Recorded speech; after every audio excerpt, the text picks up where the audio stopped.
ঝিনুক, আমার চোখে চোখ রেখে বলো, তুমি কি সত্যি এই বিয়েটা করতে চাও? হ্যাঁ, কারণ আমি অঙ্কুশকে কথা দিয়েছিলাম। অঙ্কুশ আমার জন্য এতগুলো বছর অপেক্ষা করেছে। আর আমার অপেক্ষা তার কোনো দাম নেই। আমি 7 বছর ধরে তোমার জন্য অপেক্ষা করেছি ঝিনুক। তুমি তো কথা দিয়েছিলে তুমি সারা জীবন আমার পাশে থাকবে। কই আজকে কথা খেলাপ করছো কেন? এমনিতে আমার বিয়ে নিয়ে অনেক কাণ্ড হয়েছে। তোমার জেঠি চেয়েছিল আমার সাথে দোয়েলের বিয়ে হোক, তখন তুমি আমার পাশে ছিলে। আমাদের মধ্যে বিয়ে না হওয়া সত্ত্বেও তুমি আমার নামের মিথ্যে সিঁদুর নিজের সিদ্ধিতে তুলে নিয়েছিলে। মিথ্যে হলেও আমরা স্বামী স্ত্রী হিসেবে বসু মল্লিক বাড়িতে পা রেখেছিলাম। তখন সব সময় তুমি আমার বন্ধু, আমার পার্টনার হয়ে আমার পাশে থেকেছ। আর আমি জানি ঝিনুক, তখন থেকে তুমিও আমাকে ভালোবেসেছ।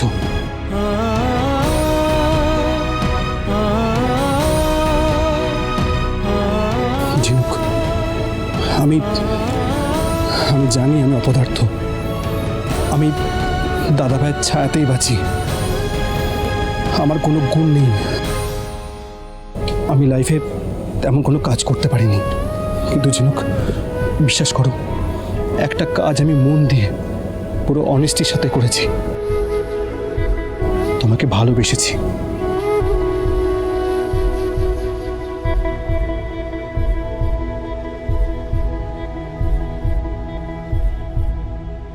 ঝিনুক তো এতদিন ধরে এটাই শুনতে চেয়েছিল। যাক বাবা, একটু দেরি হলেও ফাইনালি আমার ভাই সিক্সার মেরেছে। না না, সোজা ম্যাচ উইনিং সিক্সার। তাহলে ঝিনুক দি দাদার উপর আর অভিমান করে থাকতে পারবে না। ঝিনুক, আমি কান ধরছি, তুমি বলে তোমার পায়েও পড়তে পারি আমি। সরি, আমাকে ক্ষমা করে দাও যে এটা বলতে এত লেট করে ফেললাম। আমি শুধু তোমাকে ভালোবাসি ঝিনুক, আর আজীবন তোমাকে ভালোবাসবো।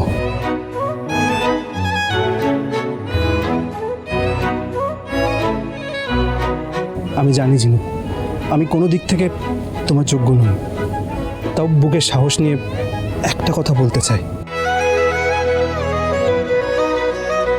ঝিনুক, উইল আই ম্যারি ইউ?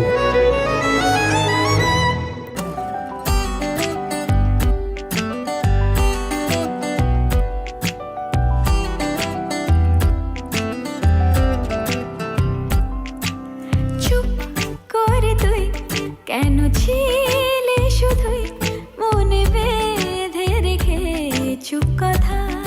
এই কথাটা বলতে এত সময় লাগলো, তাও আবার উল্টো কথা বললে। তুমি হেসে ফুলটা নিলে, তার মানে হ্যাঁ, আই উইল ম্যারি ইউ। আজ বলে দে সব বাধা কাটিয়ে রাঙিয়ে বসন্ত বেলা। বলতে চেয়েছি হয়ে মরেছি, আড়ালে তোকে কত দেখেছি। বলছে আকাশ আর বাতাস তুই আমার।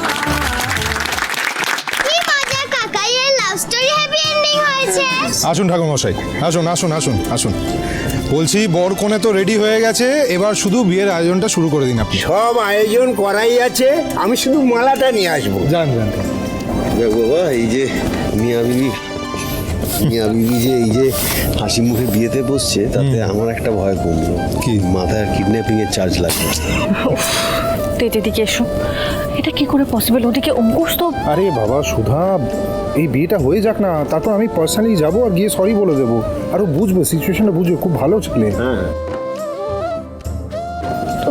তুমি কেন টেনশন করছো? সুপারিশটা তো আগে হয়েই গেছে, হ্যাঁ। এখন শুধু মালা বদলের পালা।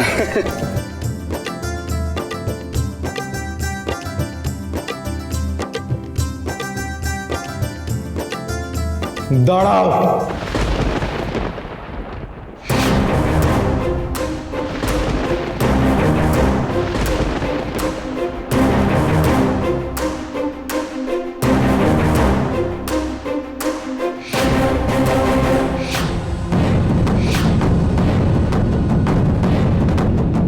বিবাহটা রেখে দাও ঝিনুক, আজ এখানে কোনো বিয়ে হবে না। অঙ্কুশ, আমি আপনাকে একটা কথা বলতে চাই। আমি কোনো কথা শুনতে চাই না, আমার যেটা বোঝার আমি সব বুঝে গেছি। এখন আমি যেটা বলবো এখানে সবাই সেটা শুনবে, আমি যেটা চাইবো সেটাই হবে। চলো ঝিনুক। অঙ্কুশ, আমার কথাটা শোনো প্লিজ। দেখো, ওরা ওরা দুজনকে সত্যি খুব ভালোবাসে, আমি জানি। সেটা স্বীকার করতে অনেক দেরি হয়ে গেছে, ওদিকে বিয়ের আয়োজন হচ্ছে। কিন্তু বিশ্বাস করো, তুমি যদি ঝিনুককে বিয়ে করো না, তাহলে তুমি, ঝিনুক, কেউ সুখী থাকবে না। তোমার, ঝিনুক, সমুদ্র, সবার জীবন নষ্ট হয়ে যাবে, কেউ ভালো থাকবে না, বিশ্বাস করো। অঙ্কুশ, অঙ্কুশ, তুমি তো সেন্সিবল ছিলে, তুমি খুব ভালো করে বোঝো যে ঝিনুক কী চায়, তুমি সবসময় বুঝে এসছো। আজও তো তোমার বোঝা উচিত যে দুটো ভালোবাসার মানুষ এক হচ্ছে। প্লিজ তুমি কিন্তু এই ভুলটা করো না, যাতে।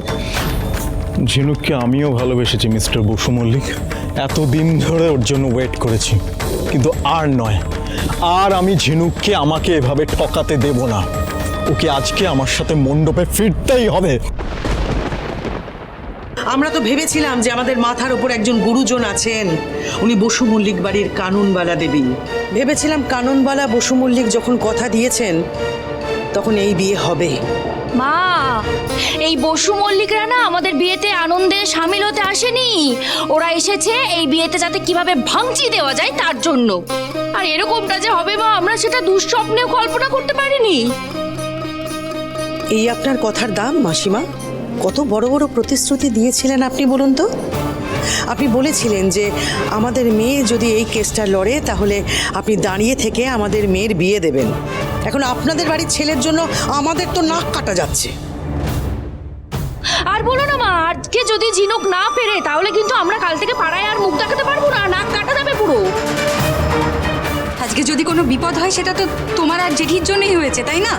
আমি বিশ্বাস করো, আমরা তিনজনেই বারণ করেছিলাম। আমি, কেয়া, দোয়েল তিনজনেই বারণ, পই করে বারণ করেছিলাম যে ঝিনুকের বিয়েটা জোর করে দিও না। কিসের জোরে? ঝিনুক নিজেই বিয়ে করতে চেয়েছে, আর আমি ওর ভালো চাই। তাই কত সাধ্য সাধনা করে বাপ মরা মেয়েটার জন্য আমি কত ভালো একটা সম্বন্ধ এনেছি। ও মাঝখান থেকে আমারই দোষ হয়ে গেল। আমার খুব ভয় করছে রে বিজিত। অঙ্কুশ যেভাবে রাগ করে বেরিয়ে গেল, আমার মনে হচ্ছে ওই জগদ্ধাত্রী মন্দিরে নিশ্চয় কোনো বড় সড়ো ঝামেলা হবে, দেখিস। সে তো হবেই তো, পুরো প্ল্যানটাই তো গন্ডগোল হয়ে গেল। এত বড় চক্রান্ত না, আমি কিছুতেই সহ্য করব না। আমি মিডিয়াকে ডাকবো, আমি ওই বসু মল্লিক বাড়ির বিরুদ্ধে কেস করব আর বলবো যে এই বিয়ে কিছুতেই। মণ্ডপ যখন সাজানো হয়েছে, খরচপাতি যখন হয়েছে, তখন বিয়েটা তো হবেই, কিন্তু আর সঙ্গে হবে সেটাই দেখা।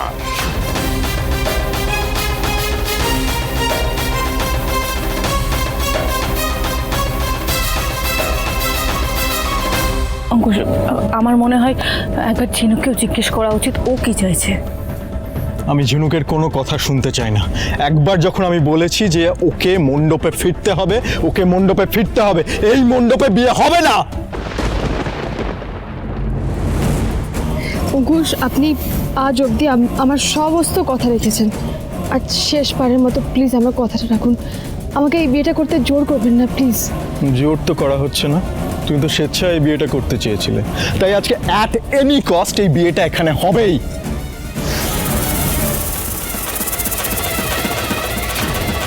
অঙ্কুশ, অঙ্কুশ, ঝিনুকের হাতটা ছাড়ো।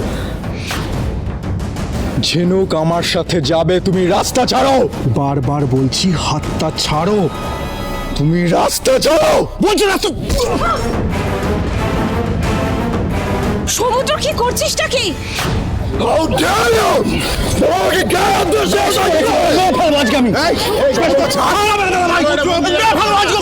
কথা বলার চেষ্টা কর। সমুদ্র ছেড়ে দাও। ঝামেলা করিস না। অঙ্কুশ তুমি ছাড়ো। অঙ্কুশ ছাড়ো। এসব কি?